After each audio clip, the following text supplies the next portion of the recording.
¿Qué tal? ¿Cómo están? Bienvenido a mi canal, John Vargas y Abogados. En esta oportunidad es propicio para poderles exponer un tema bastante usual en el litigio, el cual es el proceso inmediato. Eh, Esto a raíz de diversos problemas que pueden haberse suscitado o que se suscitan diariamente en el ámbito del litigio penal. Y para su mayor comprensión y abordaje será necesario abordarlo desde sus inicios y hacer una cualificación distintiva entre los ciertos supuestos en los que debe comprender para su aplicación de este proceso especial de proceso inmediato. En la sección primera, libro quinto, artículo 446 del Código Procesal Penal, artículo 446 del Código Procesal Penal, tenemos al proceso inmediato. El proceso inmediato, que viene a ser una de las manifestaciones de esta corriente, ¿no?, de la reforma procesal, o sea, el nuevo Código Procesal Penal. Que cuando se dice reforma o cuando se dice un proceso especial, es que justamente dentro de este libro o de esta sección de procesos a considerar se denominan así por una especial cualidad, en este caso del proceso inmediato. La norma procesal nos señala, por ejemplo, en los supuestos de aplicación. Los supuestos de aplicación que están normados en nuestro catálogo procesal, pero nosotros básicamente queremos ingresar al origen de este proceso especial. Uno de ellos, el proceso inmediato, ha estado en nuestro catálogo procesal desde sus inicios, el año 2004, cuando el Perú por primera vez aplica o dispone de aplicar el nuevo Código Procesal Penal, y el 2006 se aplica por primera vez en la jurisdicción del Distrito Judicial de Huacho. No obstante, el decreto legislativo 1194 del año 2015 es el decreto que viabiliza o nuevamente reglamenta el uso, la utilización de este proceso especial a través de una figura bastante llamativa, ¿no? Se llama flagrancia. Para ese entonces, el ministro del Interior estaba Urresti, y existía cierta problemática, la delincuencia ciudadana, a efecto de evitar los plazos, a efecto de sobrecargar al órgano jurisdiccional, a la fiscalía. Entonces existía la posibilidad procesal de poder utilizar este instrumento a efecto de poder viabilizar sin mayor utilidad de tiempo, eliminando etapas, ya a un procesamiento rápido. O sea, estamos diciendo que no tendríamos que ir a un juicio inmediato. Esto, la naturaleza del proceso inmediato como tal, no es más que eliminar etapas, diligencias preliminares cuando hay detenido, por ejemplo en flagrancia, formalización de la investigación preparatoria, incoación del proceso inmediato y juicio inmediato. Esto sería el itinerario en adelante cuando se suscitaban casos fáciles. Bien, vamos a entrar a la problemática de este proceso especial. Lo que al parecer a los inicios, cuando se aplica, incluso se pone algunos supuestos de aplicación de este mecanismo de proceso especial. Dice el artículo 446, el fiscal debe solicitar la incoación del proceso inmediato bajo responsabilidad, ojo, bajo responsabilidad, cuando se presente algunos de los siguientes supuestos. ¿Y cuáles eran estos supuestos? Cuando el imputado ha sido sorprendido y detenido en flagrante delito.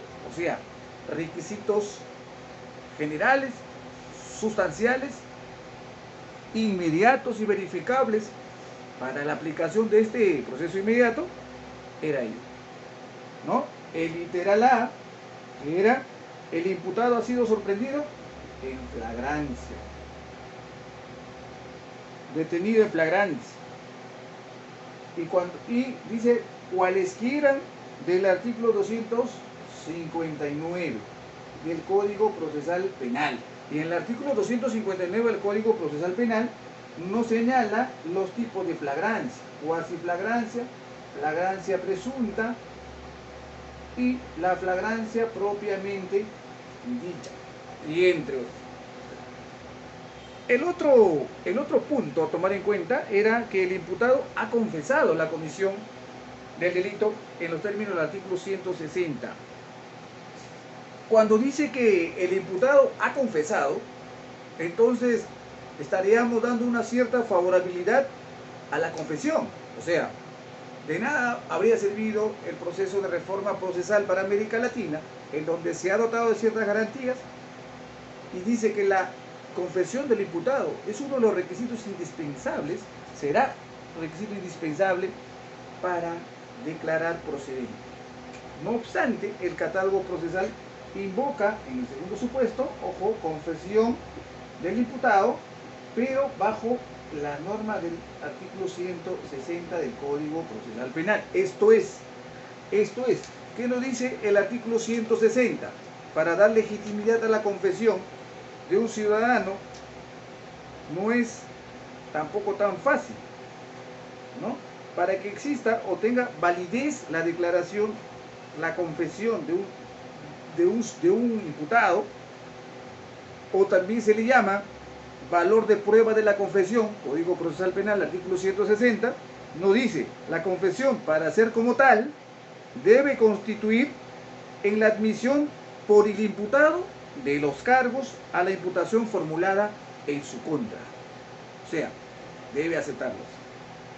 Y el punto 2 dice: solo tendrá valor probatorio cuando esté debidamente corroborado con otro elemento de convicción. O sea, la confesión por sí no tiene peso alguno. Luego, sea prestada libremente y en estado normal de sus facultades psíquicas. Podría darse el caso de que es detenido un drogadicto en estado de intoxicación y esa confesión no podría ser usado, ¿o sí? Según el estamento, el literal B, el numeral segundo del artículo 160, sea prestada libremente y en estado normal de las facultades psíquicas. El literal C dice: sea prestada ante un juez o un fiscal. O sea, acá debe estar libre de impedimento psíquico, ¿no? Y la D, sea prestada ante el juez o el fiscal en presencia de su abogado. En presencia de su abogado. ¿Y qué tal si no está el abogado? El supuesto de hecho en donde se recibe la confesión de un imputado y no había presencia de abogado, tampoco había presencia del fiscal, tampoco había presencia del juez. Entonces ya no surtirá efecto, ya se vulnera la norma del artículo 160 en cualquiera de sus puntos, incisos o literales. Por ejemplo, en la D, sea sincera y espontánea, cuando dice el artículo 60. Bien, eso era básicamente la fortaleza de este proceso inmediato, ¿no? No obstante, se rige también este proceso inmediato para otro tipo de procedimientos que no sea la flagrancia propiamente. Y es así que el literal C del artículo 446, vamos a volverlo a hacer, Código Procesal Penal, 1, literal C, dice que los elementos de convicción acumulados durante las diligencias preliminares,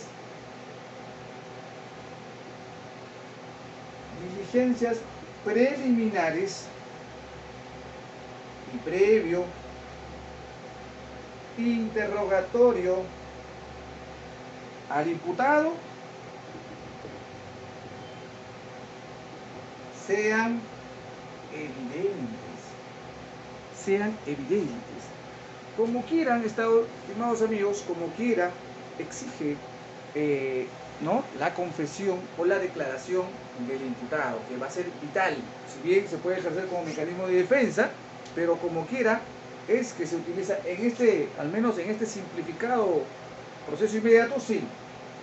O sea, las diligencias acumuladas en la diligencia preliminares, previo interrogatorio del imputado, sean evidentes. Y cuando nos dice evidentes, aparte de la flagrancia que hemos dicho que es por la que ha nacido este proceso inmediato, o sea, cuando ya se pretende aminorar los plazos o las etapas del proceso, porque normalmente toda persona tiene derecho a un proceso común. Bien, cuando se le pretenda llevar a un proceso de esta naturaleza, estamos ante un proceso especial. A ver, ¿será constitucional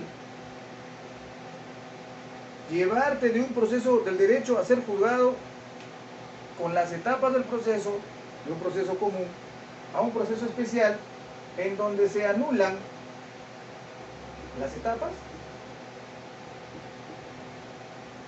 Sí, dice, según este decreto legislativo y también según los supuestos de aplicación de esta norma 446 del Código Procesal Penal, sí, pero se había suscitado grandes problemas en el momento de su aplicación con este decreto 1194 en el año 2015.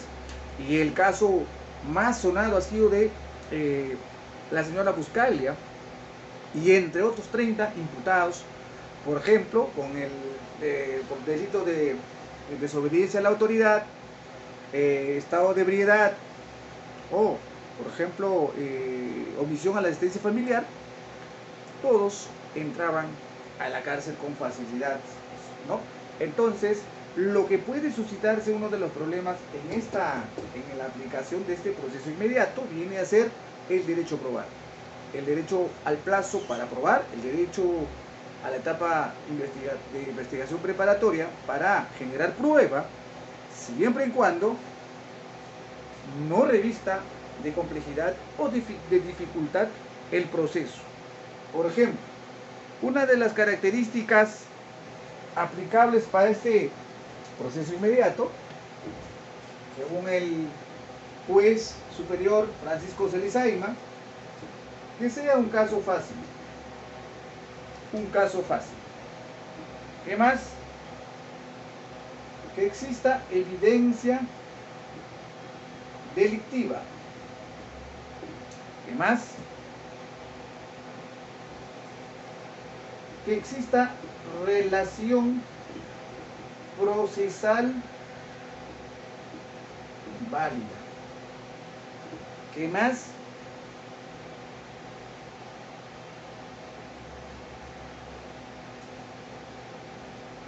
Y que exista caso fácil, evidencia delictiva, hemos dicho, relación procesal válida,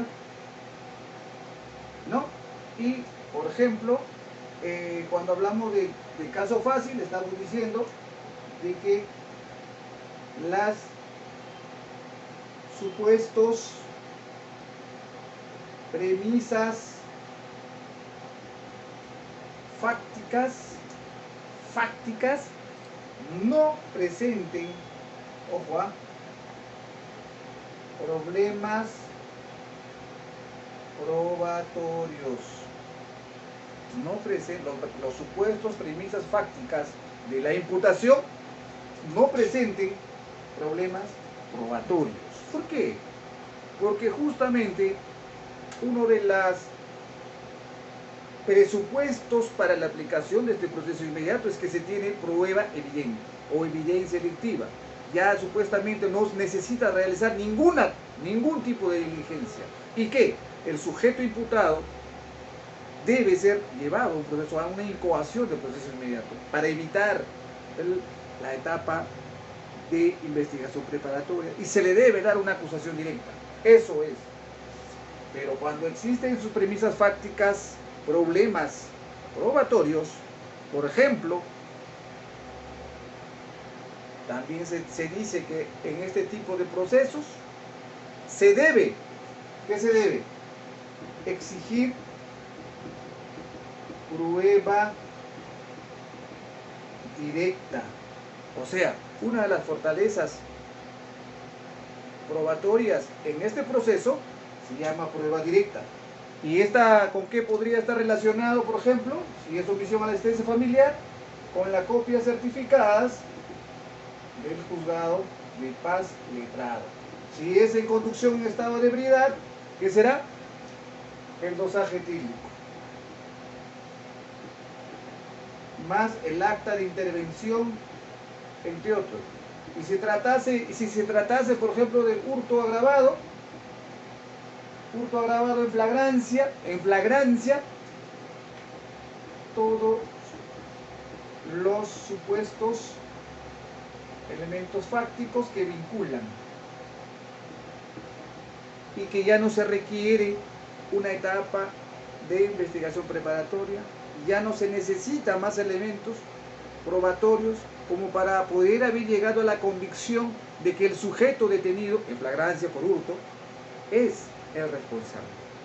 Y también se dice, como se necesita prueba directa, no se requerirá prueba indirecta.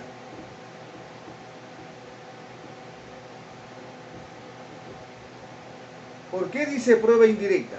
La prueba indirecta o prueba por indicios no nacen al momento de la flagrancia, o quizás sí podrían acumularse, pero eso es otro tipo de trabajo probatorio, de acumulación de indicios que podrán, al acumularse en numerosos, tener, que no exista, en cumplir cierta fórmula de prueba indiciaria o prueba indirecta, por ejemplo, que no haya sobreabundante contraindicios, recién tendrá la cualidad de prueba, y eso no se puede esperar en un proceso inmediato. Para el proceso inmediato, una de las cualidades más importantes que se ejerce en el control jurisdiccional a una propuesta de incoación de proceso inmediato por parte del fiscal viene a ser que exista prueba directa, que exista un caso fácil. Un caso fácil, ¿qué más? Que exista una evidencia delictiva. La evidencia delictiva es la acumulación de los elementos probatorios, y una relación procesal válida. La relación procesal válida no es más que una imputación necesaria, suficiente y concreta, que permita al imputado defenderse en un proceso, en un juicio inmediato. Bien. Además,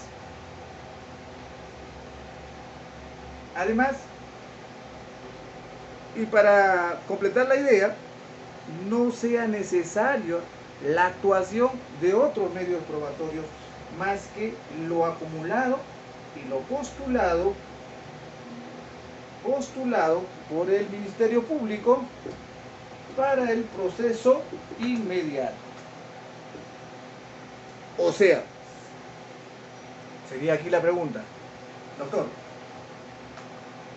¿será necesario que el fiscal, después de pedir proceso inmediato, incoación de proceso inmediato, y que el juez de investigación preparatoria, que tiene el deber de cumplir el control jurisdiccional, así sea de oficio, puede adicionar prueba en un proceso inmediato? Ya no.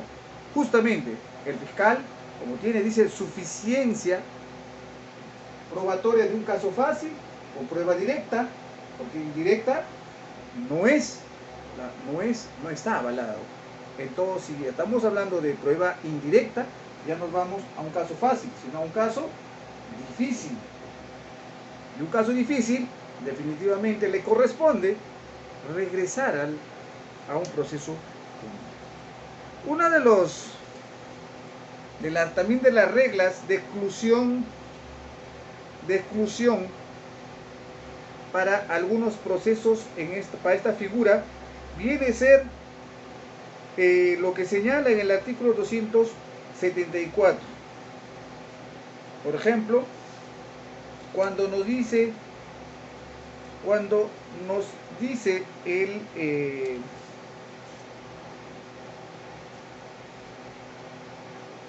que el sujeto no se encuentre comprendido, por ejemplo, que el Ministerio Público no haya declarado el caso complejo. Bien, el caso no debe haber sido declarado complejo. Además, no debe estar comprendido dentro de los alcances de la ley 30.037, crimen organizado, y entre otros delitos que puede hacer presuponer que no sería un caso fácil. Pero otra de las observaciones que realiza un gran jurista, consejero y magistrado, Francisco Cerezaima, en sus 2 obras sobre esta materia, es, por ejemplo, que el proceso inmediato se recomienda que sean bajo penalidades de menos de 6 años, que no superen 6 años. ¿Bien? Que no superen 6 años. Recomendable, ¿no? Porque también conforme a la gravedad de pena hay que entender que mientras más grave es la pena, mientras el quantum de pena, de dolor de la pena que se le puede aplicar a un imputado, mayor tiene que ser la fortaleza probatoria, mayor debe ser la cantidad de prueba en donde sustente la responsabilidad penal de un individuo. En cambio, en delitos señalados y los supuestos de aplicación para este proceso inmediato, que no es facultativo ahora, pero sí el juez de garantías tiene la responsabilidad de controlar. ¿Y cómo debe controlar? Utilizando la norma, la doctrina, la jurisprudencia y los alcances del acuerdo plenario 2/2016, la misma que ha dado lineamientos en su aplicación, en qué supuesto se debe y no se debe aplicar. Todo lo demás lo ha complementado la doctrina y también la practicidad con este acuerdo plenario jurisdiccional 2/2016. Se ha solucionado problemas, por ejemplo, de cuantificación o, por ejemplo, en el caso de desobediencia y resistencia a la autoridad, cuáles eran, ¿no? En todo caso, la fortaleza para aplicar en esos casos y, por ejemplo, estar comprendido dentro del artículo 376b, ¿no? Que viene a ser desobediencia y resistencia a la autoridad, que había una pena de 8 a 12 años. Y normalmente a la gente se le estaba poniendo entre 6 a 7 años y con proceso inmediato. Y esto precluyendo etapas, o sea, eliminando etapas en donde podría permitir al imputado realizar actos de prueba, ofrecer testigos, ofrecer peritos y entre otro que haga valer su derecho, por ejemplo, como consagra el artículo 1 del Código Procesal Penal. Lo que sí es cierto, estimados amigos, es que cuando nos encontremos dentro de estos supuestos, hay que tener presente que existen principios consagrados en el Código Procesal Penal, que son de observancia constitucional, naturaleza procesal.